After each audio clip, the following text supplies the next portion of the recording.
Welcome to the Slop Temple. We pray this video helps. You start by assembling the core components and laying out the first connections. Mount the 850 nm IR LEDs on the heatsink and position them on your board. This reduces thermal drift. Solder the LED cathodes and anodes in series or series parallel, depending on your strip length, and attach the LED driver input to a 12V supply. Once done, secure wires with hot glue for strain relief, and make sure polarity is correct before powering briefly to test dimly. Now focus the beam and add control. Place individual lenses or a sheet diffuser in front of the LEDs. Tight lenses give range, diffusers give even coverage, and secure them. Integrate a PWM dimmer or constant current regulator between driver and LEDs to set intensity. This preserves LED life.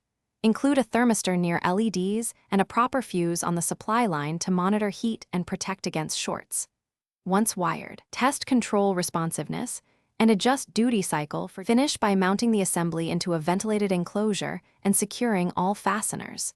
Connect to your camera or night vision sensor to confirm the IR pattern. You should see even illumination without hot spots.